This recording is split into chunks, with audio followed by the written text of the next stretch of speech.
Maria Vladimirovna, good afternoon. If you allow me, we have 3 questions for you today.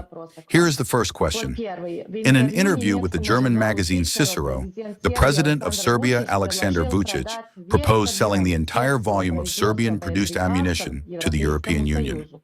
When asked by the journalist whether this ammunition could be used in Ukraine, he replied that buyers can do with it whatever they want. How can Moscow comment on this?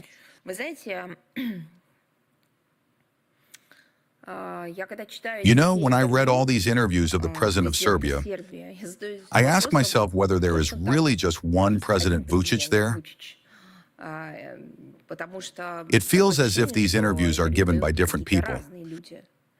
One set of interviews and statements we hear when he is in Moscow.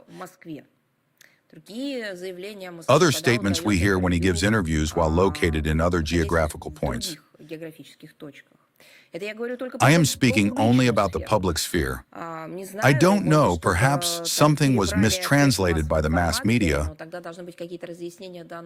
but then there should be some clarifications issued via the press service of the President of Serbia.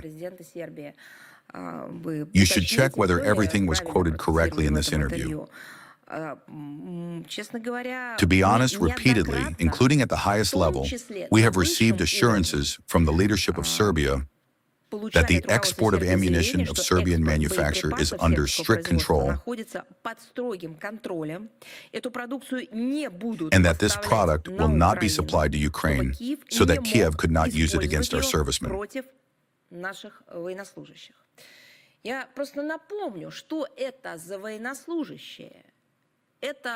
Just to remind you that these are servicemen who belong to those armed forces that have repeatedly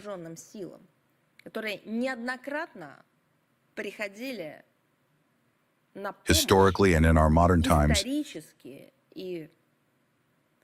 come to the aid of the friendly Serbian people.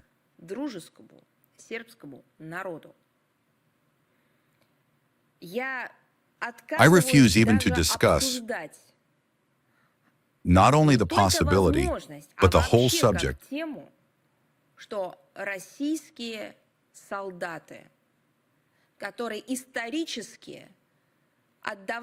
that Russian soldiers who gave their heart in every sense of the word,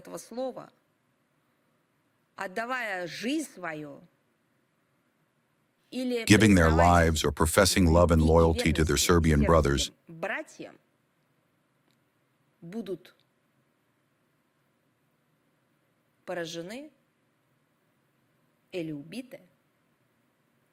would be struck or killed by Serbian weapons, ammunition, shells. And that this would be done not by some infernal accident or wild twist of circumstances, but in one way or another with elements of intent and deliberation. I refuse even to think about that. I believe that this must never happen. We proceed from the assumption that Belgrade will strictly adhere to the promises made. You know, there is a formulation, I don't know how you will translate this into Serbian, the promises given to us. But in this case, I do not want to use the pronoun us. These promises were given not only to specific people, to a specific country. These promises were given by the president of an independent, sovereign state elected by the people. They were not given specifically to someone.